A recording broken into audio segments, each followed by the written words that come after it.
Welcome back to the channel, guys. I'm putting in a transmission temperature gauge. I never ran a temperature gauge on my transmissions before, and I know back in the day, it's kind of like um, if the transmission ever went out, I'd go down to the junkyard and pay $50 and get another transmission. I never really paid much attention to transmissions, but nowadays you have to. Uh, if you want the right horsepower, speed, going down the track, basically. That's what I'm trying to say. But anyway, so I'm running one now, and I'm just curious. I'm curious to see what it runs, where it's at. I do have one in my truck, and I always watch that when I tow things. So I'm always curious about this, so I went ahead and bought one, and it's a gauge, and I'm gonna hook it in.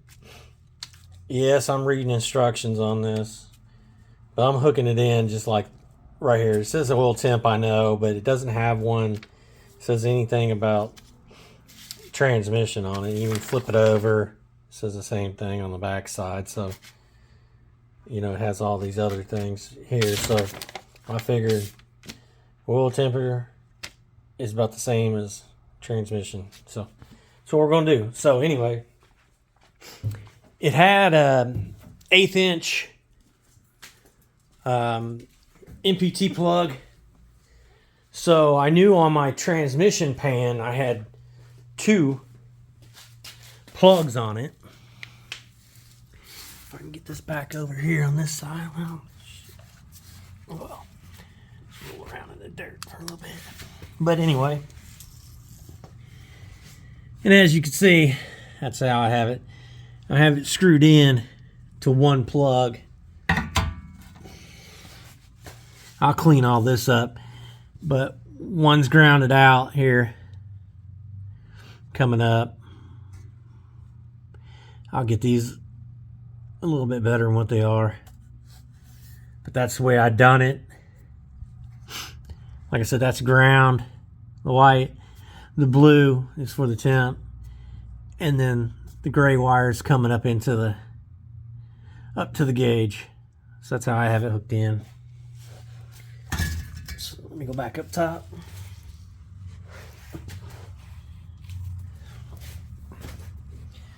Hang on. You get old, it's hard to just jump right up like young guys. So what I have here is this panel was never screwed in because I don't have, you know, I can screw it in on these holes over here, just on the, but all these are broke. So this thing fits perfect inside there, and it clips in behind there and there, and it holds. It doesn't flop out. So holds pretty good.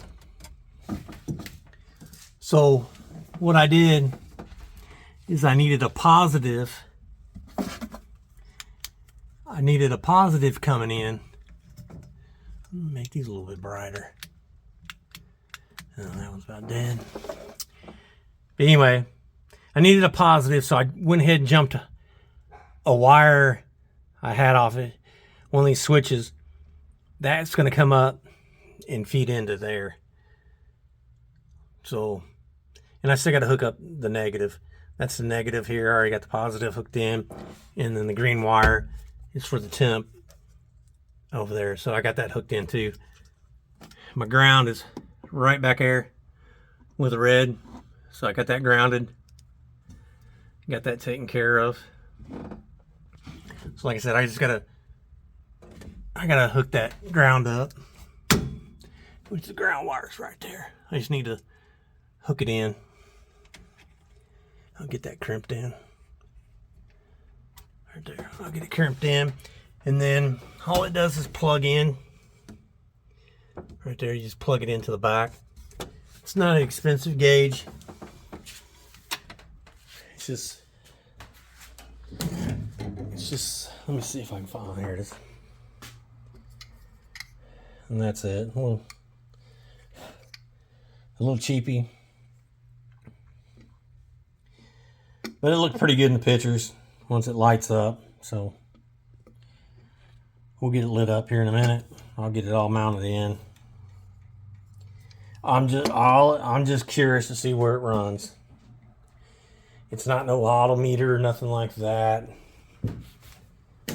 Which I get.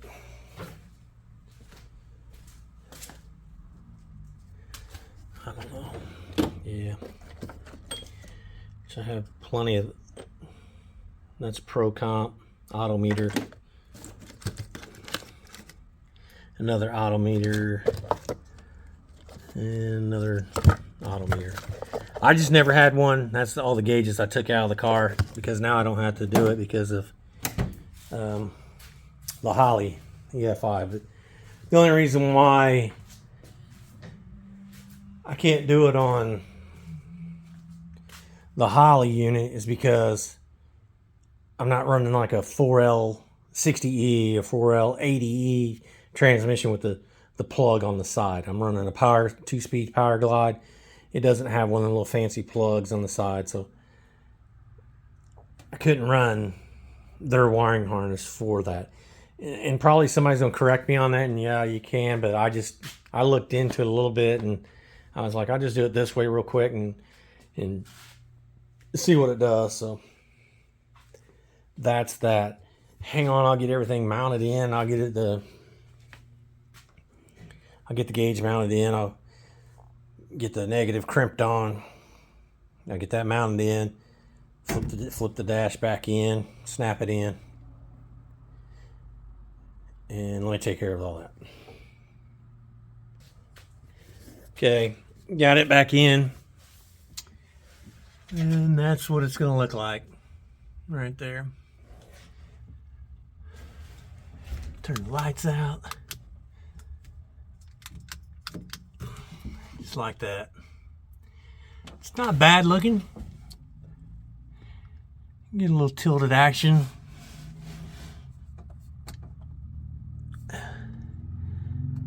That's fine just the way it is. I'm not trying to have it straight up and down. Don't need it.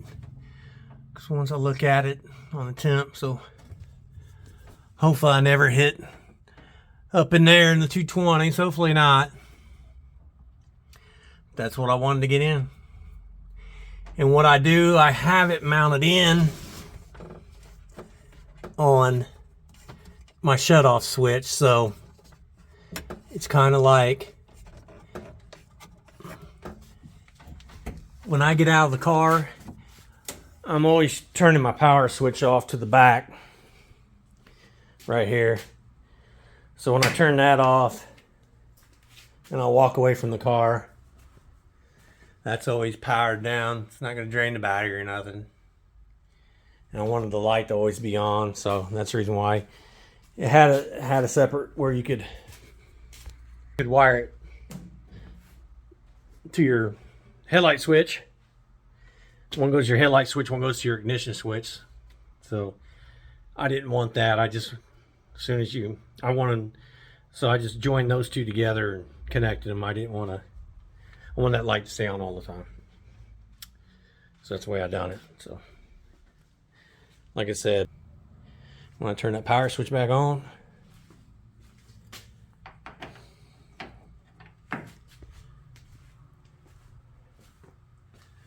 and there it is. It's coming on. So got that done. That's taken care of. I haven't posted in a while. Been waiting on this for, shoot, I don't know. I don't know how long it took. 5 days to get here, something like that. I don't know. I had problems with it, I guess. It's no biggie. But there, that's done. I can get the car back down. The weather is nice now. I can get it out on the road. Still gotta put these back. I gotta get those back in. Same as this here. Get those two back in. Get that done. That's it, guys. Still appreciate you guys watching the video. He's like, oh man, I know the thing came further down. So did get the seat belts in. I got those in. I transferred the purple ones over to the passenger side, so those are in. So I got that in. Still don't know what I done with my other light. Oh well. Let's put this one back up. I don't need to be charged. I probably took it inside the house or something. But yeah, I mean, so that's that. Got that taken care of, got that down. So now, and then this carpet, I got out of probably a 2001, 2002 Camaro, and it's not bad. Not bad at all. I got it laid out, trying to flatten it out a little bit, but man, that's not stained, not one bit. It's cleaned it up a little bit, but I think what I'm gonna try to do is I'm gonna try to lay it in back through here, back and through there. A little sound deadening, a little bit more. So I'm gonna I'm glad I didn't mount this window down. I mean, and I keep scratching on this, and this film just keeps coming off of it. But I'm glad I didn't mount it all the way down. I'm gonna take this back out, and then I can get down inside there, the carpet and everything else like that. So I take care of that. So that's good. And then, like I said, I'll clean up the inside here. I wish I could do. But yeah, everything's good. Everything's still. I'd rather do mechanical work than anything else.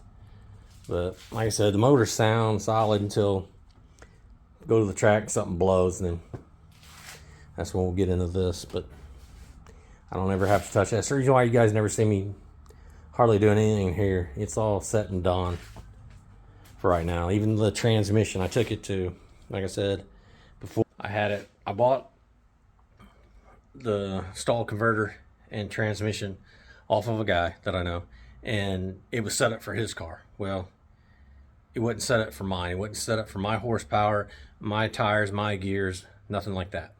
So I took it to the track, and then it did come off the line pretty sluggish. If you ever seen the videos of me racing, but it comes off the line kind of sluggish. It wasn't made for my car. So I took everything out, I took the converter out, I had it redone. So everything's made for this car. The horsepower, the gear size, the tire size, everything. So, and I haven't taken it back out. Plus I had carburetor on it at that time. So there's been a lot of changes to this. I went fuel injection on it, got rid of the carburetor. Converter's been redone. So it's a lot of changes, and I haven't taken it out. So like I said, I've done a lot to it that I didn't like, and I'm just redoing it all. And I know you guys think, well, why put a car together and you don't even take it out?